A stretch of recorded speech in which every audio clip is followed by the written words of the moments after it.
उम्मीदों भरे पैर की खुशियों भरी शुरुआत। नमस्कार, सुप्रभात। मैं हूं आपके साथ वैभव राज शुक्ला। गुड मॉर्निंग, मैं हूं आपके साथ गुंजन। नई सुबह, नई आशा और गुड न्यूज का मॉर्निंग डोज लेकर तो बिना रुके बिना थमे अगले 1 घंटे में होगी गुड न्यूज की मैराथन दौड़। लेकिन सबसे पहले नजर आज की उन 5 खबरों पे जिनमें इंडिया के लिए है शुभ समाचार।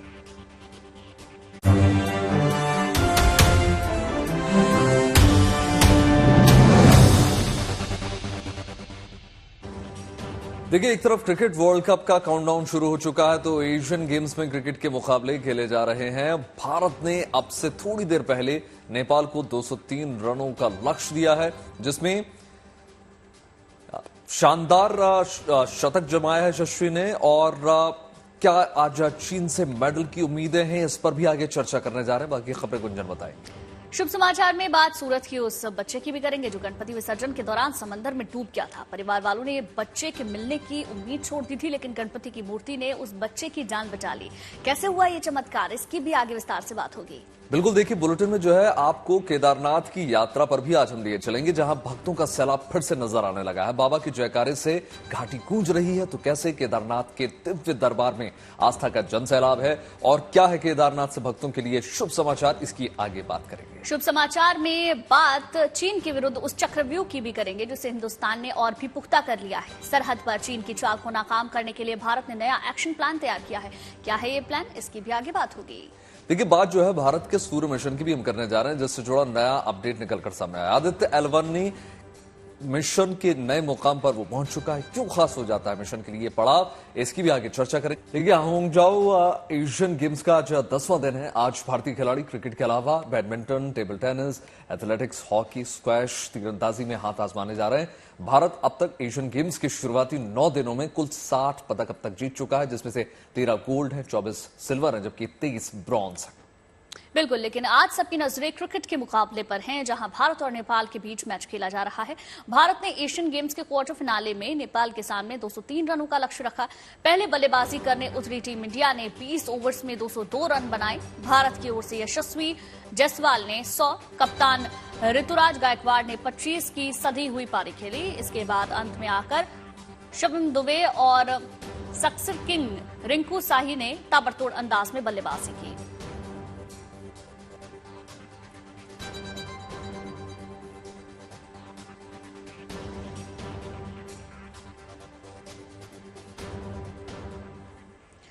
एशियन गेम्स में मेडल टैली की बात करें तो चीन 147 गोल्ड के साथ शीर्ष पर बना हुआ है। चीन के खिलाड़ियों ने कुल 270 पदक हासिल किए। दूसरा नंबर पर जापान की टीम है, जिसके खिलाड़ियों ने 33 गोल्ड समेत 122 मेडल अपने नाम किए। तीसरे पायदान पर दक्षिण कोरिया के खिलाड़ी, जिन्होंने अब तक 133 पदकों पर अपना नाम दर्ज कराया। चौथे नंबर पर भारत है, जिसने अब तक कुल 60 पदक अपने नाम किए। 13 गोल्ड, 24 सिल्वर और 23 ब्रॉन्ज इसमें शामिल हैं।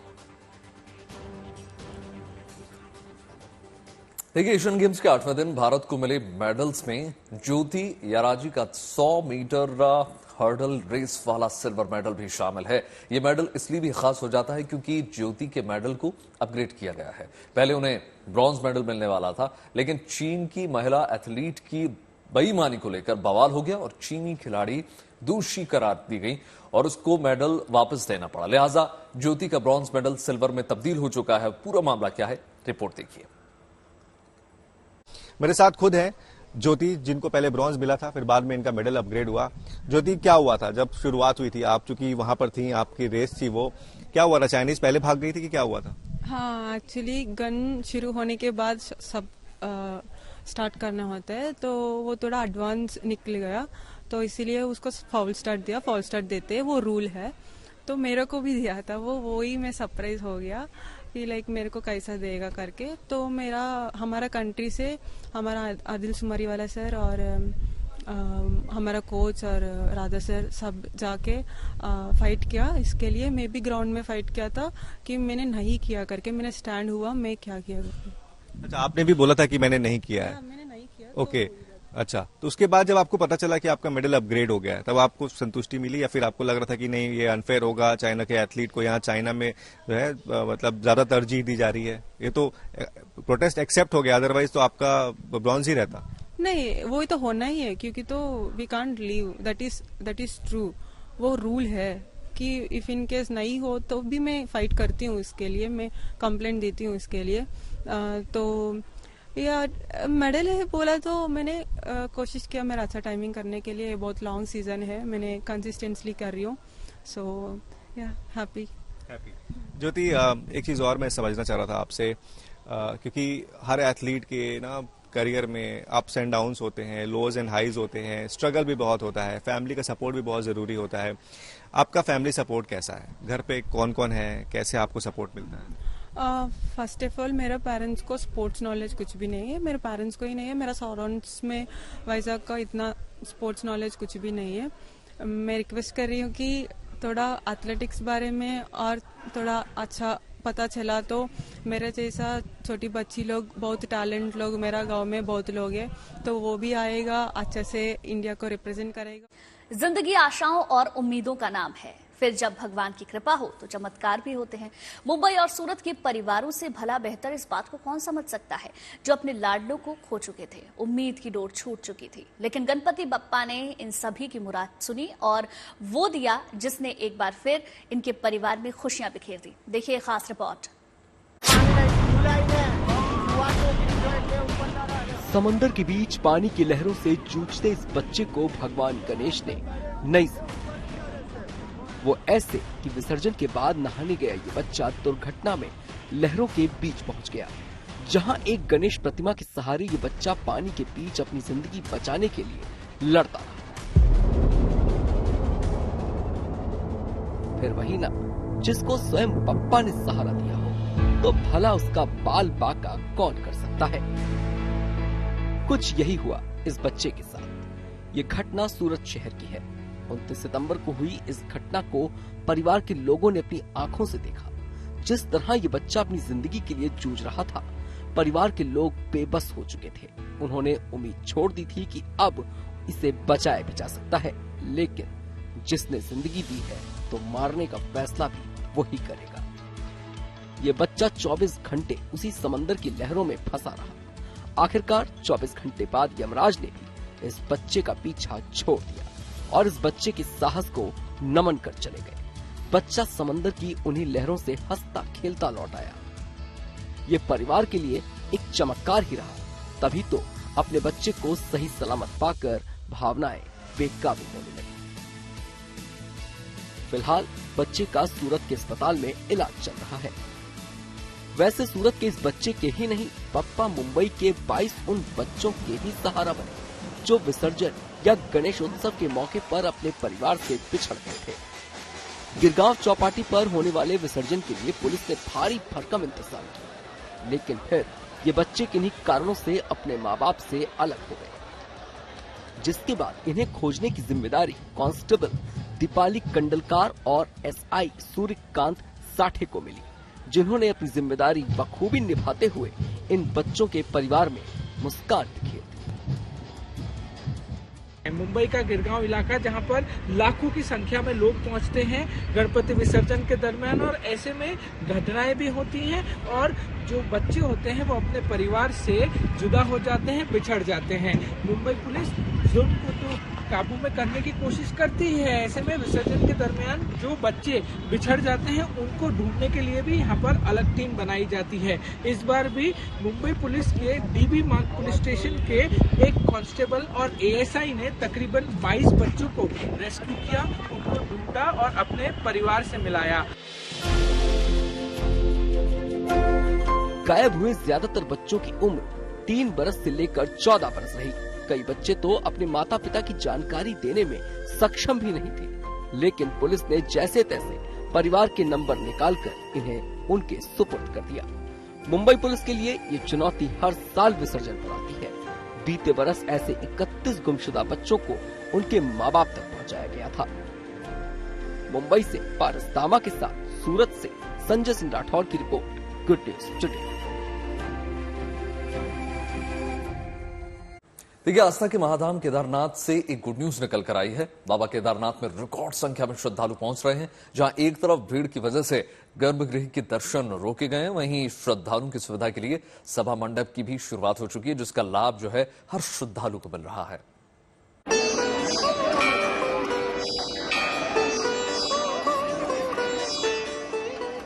खूबसूरत पहाड़ और उसके ऊपर बादलों से घिरी केदार घाटी बम बम भोले के जय घोष से गुंजायमान।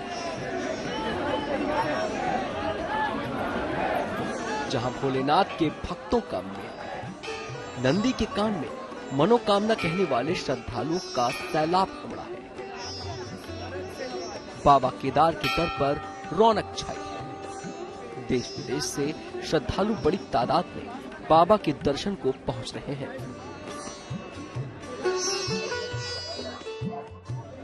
श्रद्धालुओं की बढ़ती भीड़ की वजह से पैर तक रखने की जगह नहीं है। यही वजह है कि अब श्रद्धालुओं के लिए गर्भगृह तक पहुंचना मुश्किल हो चुका है। लगातार बढ़ती भीड़ की वजह से गर्भगृह के द्वार बंद कर दिए गए। श्रद्धालुओं की सुविधा को ध्यान में रखते हुए सभा मंडप से बाबा केदार के दर्शन करवाए जा रहे हैं। बाबा केदार के गर्भगृह बंद होने के बाद भी श्रद्धालुओं के उत्साह में कोई कमी नहीं आई। दूर दूर तक भक्तों का हुजूम दिख रहा है। केदारनाथ धाम से लेकर हेलीपैड तक 1 किलोमीटर लंबी लाइन लगी हुई है। श्रद्धालुओं की सुविधा का खास प्रबंध किया गया है। चाहे पैदल मार्ग से आने वाले श्रद्धालु हो या घोड़े खच्चर पर बैठकर आने वाले या फिर हवाई सेवा के जरिए केदार घाटी में पहुंचने वाले श्रद्धालु। इस बार 8 हेली सेवा की शुरुआत हुई है। दूसरे चरण की यात्रा शुरू होते ही रिकॉर्ड संख्या में श्रद्धालु पहुंच रहे हैं। अभी तक 14,50,000 श्रद्धालु बाबा केदार के दर्शन कर चुके हैं। बात अगर हर दिन की हो तो प्रतिदिन 18,000 श्रद्धालु बाबा केदार के दर्शन के लिए पहुंच रहे हैं। अभी 1 महीने से अधिक अवधि की यात्रा बची हुई है। श्रद्धालुओं के केदार घाटी में पहुंचने का सिलसिला यूं ही कायम रहा तो इस बार पिछले साल का रिकॉर्ड जरूर टूट जाएगा और 16 लाख से ज्यादा श्रद्धालु बाबा केदार के दर्शन करेंगे। Pradeep Semwal, Rudraprayag, good news today.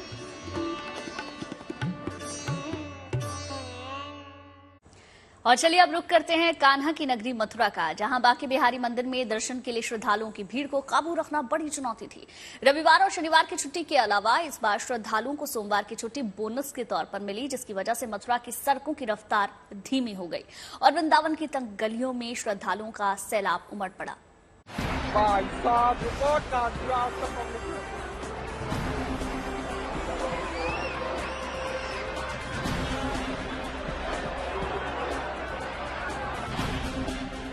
आस्था की महक से सराबोर हुआ बांके बिहारी का दरबार।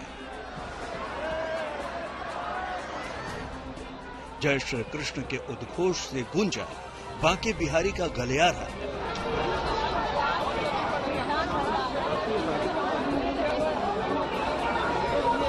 श्रद्धालुओं के आने से गुलजार हुआ मंदिर का कोना कोना।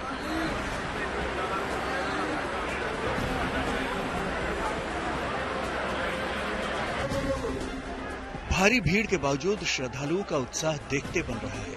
न किसी को खुद के परवाह है, न खुद के साथ आए लोगों की। बांके बिहारी मंदिर में पहुंचने के लिए यहाँ एक दूसरे से आगे निकलने की होड़ दिख रही है, लेकिन भीड़ है कि टस से मस नहीं हो रही है। दरअसल शनिवार रविवार के अलावा त्योहार वाले दिन बड़ी संख्या में श्रद्धालु मंदिर में दर्शन करने पहुंचते हैं, लेकिन इस बार लगातार 3 दिनों की छुट्टियों ने कृष्ण भक्तों के लिए बोनस का काम किया।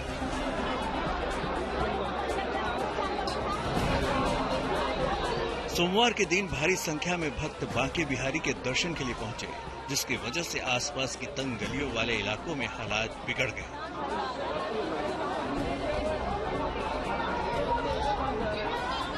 जाम की स्थिति आज से नहीं, कम से कम 2 साल से बनी हुई है।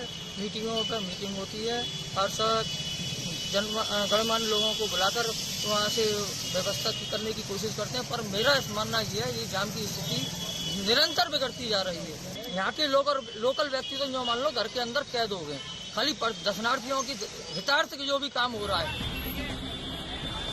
वृंदावन की सड़कों से लेकर बांके बिहारी के दरबार तक जाने वाले रास्तों पर लंबा जाम दिखा। बांके बिहारी मंदिर के द्वार तक पहुंचने वाले खुद को सौभाग्यशाली मान रहे हैं, जो काफी जद्दोजहद के बाद कान्हा के दर्शन कर पाने में सफल हुए। लेकिन ऐसी सफलता हर श्रद्धालु के भाग्य में नहीं लिखा होता। भारी भीड़ की वजह से मथुरा सड़क यातायात विभाग से लेकर मंदिर प्रशासन की तैयारी भीड़ की भेंट चढ़ गई।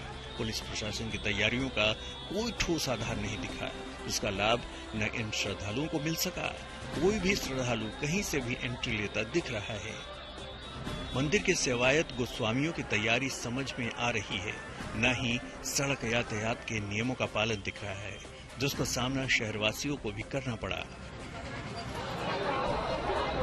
लेकिन भक्तों का उत्साह चरम पर है, जो कन्हैया की एक झलक के लिए उत्साहित दिखे। मथुरा से मदन गोपाल शर्मा के साथ bureau report, good news today. Arunachal Pradesh से निकल कर आ रही, जहां सीमा के पास वाले इलाके में रंगारंग कार्यक्रम का आयोजन किया गया। तवांग में हुए इस कार्यक्रम में नेता, अभिनेता और जवानों की जुगलबंदी देखने को मिली। आईटीबीपी के जवानों ने मंच पर अपना हुनर दिखाया, तो राज्य के मुख्यमंत्री ने गायकी से समा बांध दिया। बॉलीवुड एक्टर रणदीप हुड्डा की मौजूदगी में जवानों का जोश अलग ही हाय नजर आया।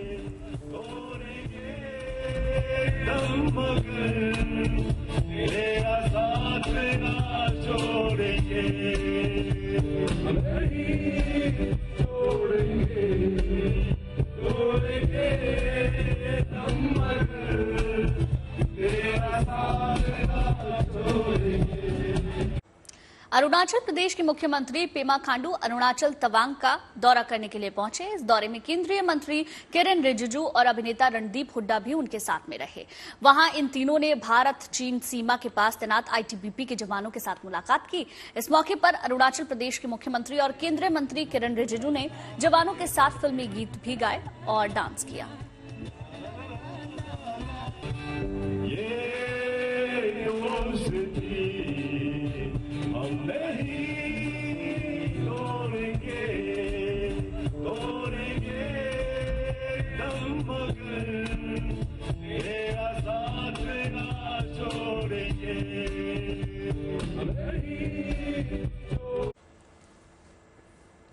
देखिए, इस बीच अभिनेता रणदीप हुड्डा ने आईटीबीपी जवानों के साथ लोकगीतों पर जमकर डांस किया। जैसा कि आप तस्वीरों में देख रहे हैं, रणदीप हुड्डा जल्द स्वतंत्र वीर सावरकर फिल्म में नजर आने जा रहे हैं। इसी फिल्म के प्रमोशन के सिलसिले में वो अलग अलग राज्यों का दौरा कर रहे हैं। खासतौर पर उनकी कोशिश देश भक्ति को जगाने की, और ऐसे में जवानों से उनकी मुलाकात हुई और उन्होंने अपने कंधों पर उनको उठा लिया।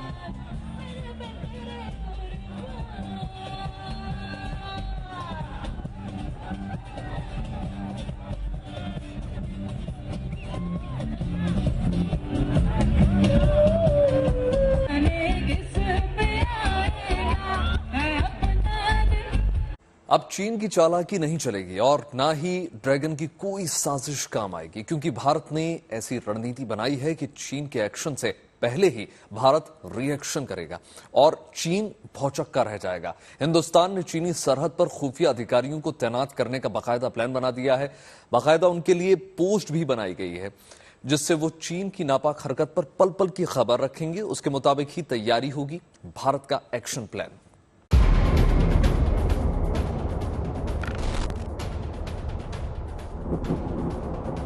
अब चीन की हर हरकत पर होगी पैनी नजर।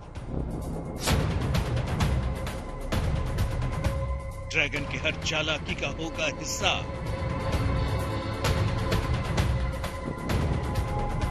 लाल सेना की हर साजिश का मुंहतोड़ मिलेगा जवाब। चीन की चालबाजियों का पहले से जवाब होगा तैयार।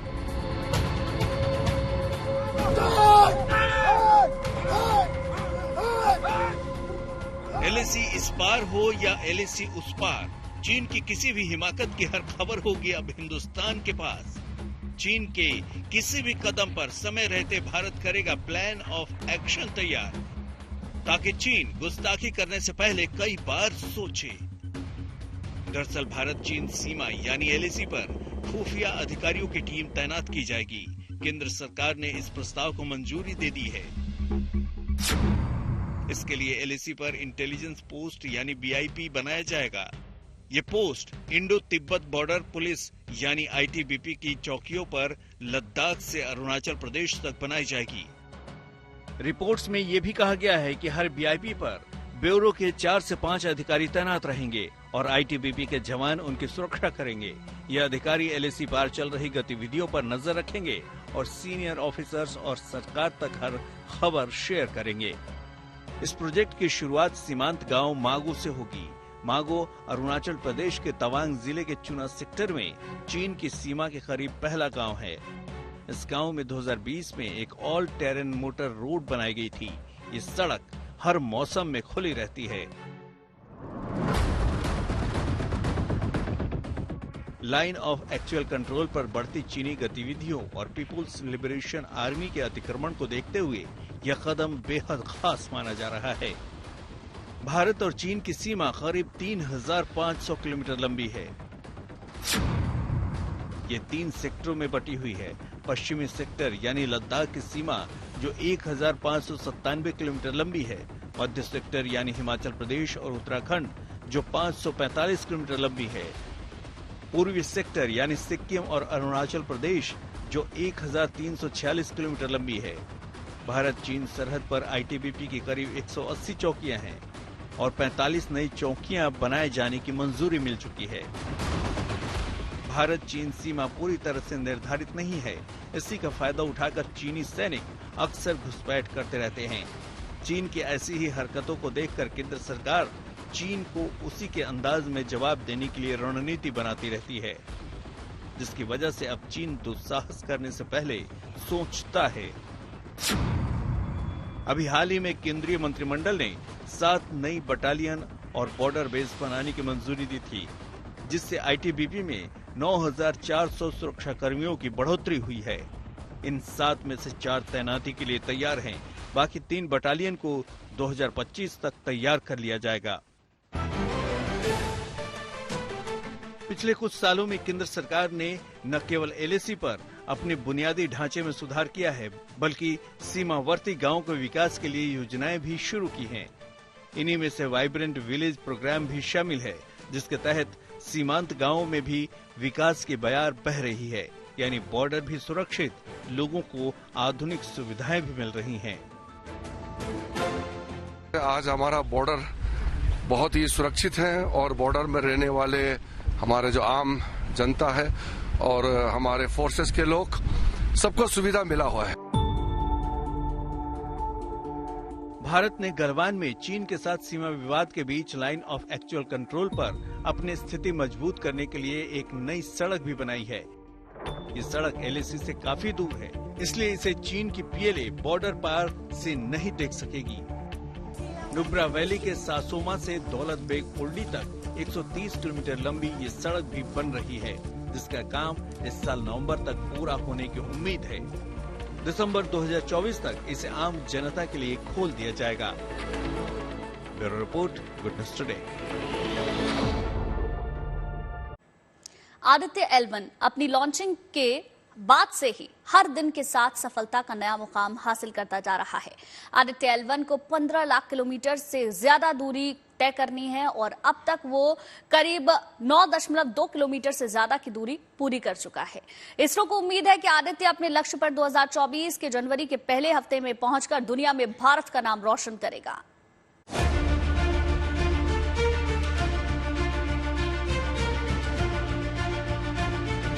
We have a confirmation of Aditya L1 separation.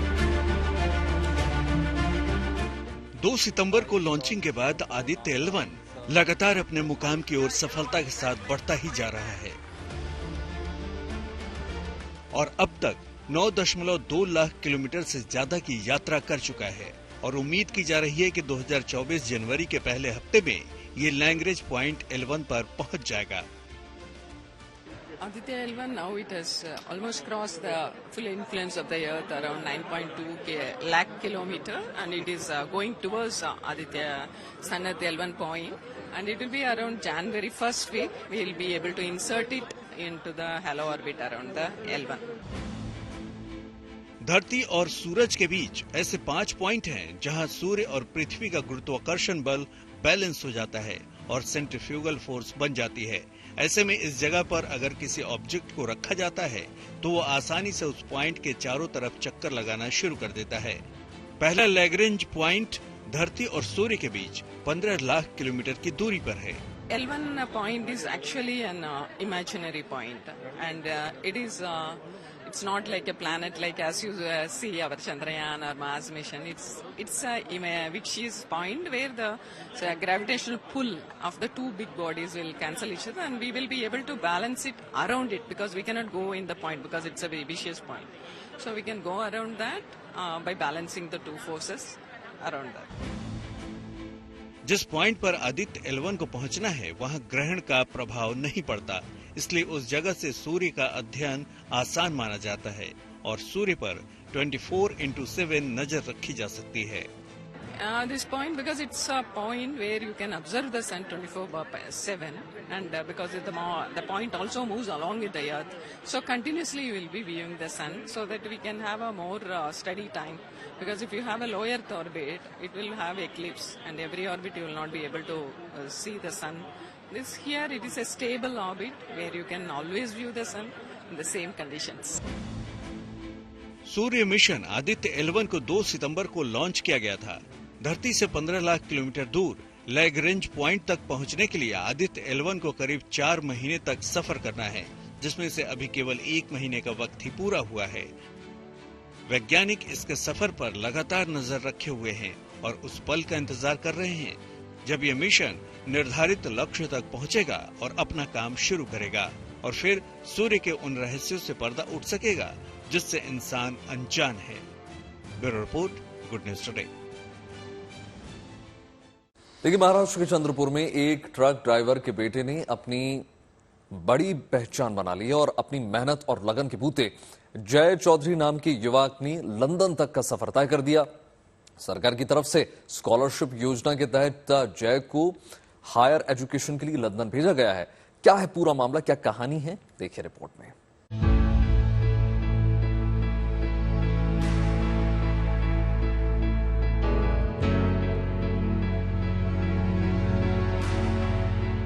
Chandrapur के बल्लारपुर शहर की इस दलित बस्ती में जय चौधरी अब यूथ आइकन है। अपनी मेहनत और लगन के बूते जय ने वो मुकाम हासिल किया है जिसका सपना हिंदुस्तान का हर युवा देखता है। बड़ी बात यह है कि जय ने ये तब कर दिखाया जब परिवार की माली हालत ऐसी नहीं कि उनकी पढ़ाई का खर्चा उठा सके। पिता पेशे से ट्रक ड्राइवर है, कमाई और खर्च से तालमेल कैसे बैठता होगा समझना मुश्किल नहीं है। यही वजह है कि जय ने इस हालात को बदलने की पहल डाली। अपने दोस्तों के साथ एक संस्था ध्येय फाउंडेशन की बुनियाद रखी, जिसके जरिए उन्होंने पंचशील एकेडमी शुरू की। अपनी पढ़ाई के साथ साथ उन्होंने बस्ती के बच्चों को मुफ्त में पढ़ाना शुरू कर दिया। उनकी इस कोशिश का फल ये हुआ कि सरकार ने उनका चयन राजश्री साहू महाराज स्कॉलरशिप योजना के तहत किया। इसमें उन्हें उच्च शिक्षा के लिए एडिनबर्ग यूनिवर्सिटी स्कॉटलैंड में पढ़ने भेजा गया है। बल्लारपुर की बस्ती में जय किसी स्टार से कम नहीं है। 10वीं की पढ़ाई सर्वोदय विद्यालय बल्लारपुर, 12वीं की पढ़ाई हैदराबाद और कंप्यूटर साइंस में इंजीनियरिंग चंद्रपुर करने के बाद उन्होंने अब विदेश की जमीन पर कदम रख दिया है। हालांकि इस दौरान उन्हें कदम कदम पर चुनौतियों का सामना करना पड़ा, जिसके लिए इनके पिता भरत ने जी तोड़ परिश्रम किया। जय अपनी सफलता का क्रेडिट भी अपने माता पिता को देते हैं। शिक्षणाच्या सामर्थ्यावर विश्वास ठेवणारे पालक मिळाल्याबद्दल मी खूप आनंदी आहे। त्यांच्या अतुलनीय पाठिंब्याने आणि त्यागामुळे मला माझ्या आयुष्यात या टप्प्यावर येण्याची एक संधी मिळाली। जिद्द आणि कठोर परिश्रमाने स्वप्ने सत्यात उतरू शकतात, या गोष्टीवरती आता माझ्या आईवडिलांचा एक विश्वास झाला आहे। बाबा साहब अम्बेडकर को अपना आदर्श मानने वाले जय दुनिया की टॉप 15 यूनिवर्सिटीज में से एक यूनिवर्सिटी के स्टूडेंट हैं। जाहिर है जिस पिता ने अपने बच्चे को ये मुकाम दिलाने के लिए ओवर टाइम किया, दिन रात एक कर दिया, उसका सीना गर्व से आज चौड़ा है। ये बताते हुए कि उनका बेटा शुरू से ही अंग्रेजी में बहुत अच्छा था। बहुत से छोटे बच्चों को जो कॉलेज के स्टूडेंट है उनको इंग्लिश पढ़ाता था, इंग्लिश स्पीकिंग के कोर्स लेता था। वो बहुत से वो कोई जो इंटरव्यू क्रैक नहीं करते क्या, उसके लिए वो बताता था कि बाबा कैसे करना है इंटरव्यू क्रैक, इसके बारे में कैसी इंग्लिश तुमको बात करना है, कैसी यानी कोई क्वेश्चन कैसे पूछे जाते हैं, इसके बारे में उनको सब बताता था। बहरहाल जय चौधरी ने एक बार फिर ये साबित कर दिखाया है कि किसी को मुकम्मल जिंदगी नहीं मिलती, लेकिन उसे मुकम्मल बनाया जा सकता है मेहनत के बूते। चंद्रपुर से विकास राजुरकर के साथ bureau report, good news today.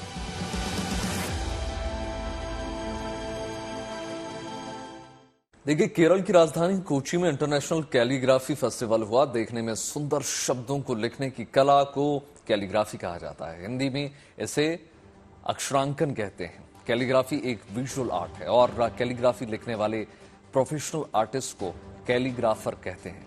Calligrapher कई तरह के फॉन्ट्स, स्टाइल्स और मॉडर्न और क्लासिकल तरीकों से इनको प्रयोग करते हैं और बेहतरीन सुलेख लिखते हैं। एक कैलीग्राफर सुंदर अक्षरों को लिखने के लिए खास तरह के pen, nib, pencil, tool, brush का इस्तेमाल करते हैं। उसी के शानदार ये नमूने आपके सामने। बागेश्वर धाम के प्रमुख पंडित धीरेन्द्र शास्त्री इन दिनों बिहार के गया में हैं। गया में एयरपोर्ट पहुंचने पर भक्तों ने उनका जोरदार स्वागत किया। इस दौरान दिल्ली से बीजेपी सांसद मनोज तिवारी भी वहां मौजूद रहे। भक्त उनकी एक झलक पाने को बेताब नजर आए। कई श्रद्धालु मोबाइल से बाबा बागेश्वर की फोटो खींचते भी नजर आए। जय श्री राम के नारों के बीच पंडित धीरेन्द्र शास्त्री ने सभी का हाथ जोड़कर अभिवादन किया।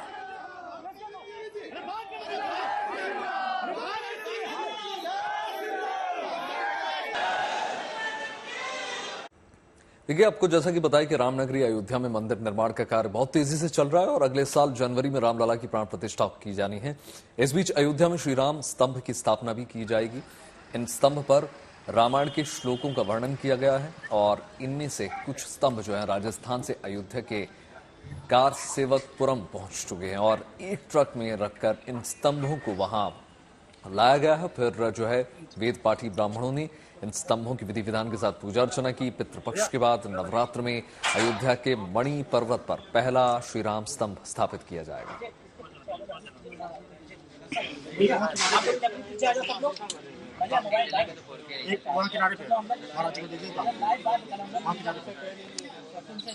महाराज जी एक बार किनारे नीचे रखा, नीचे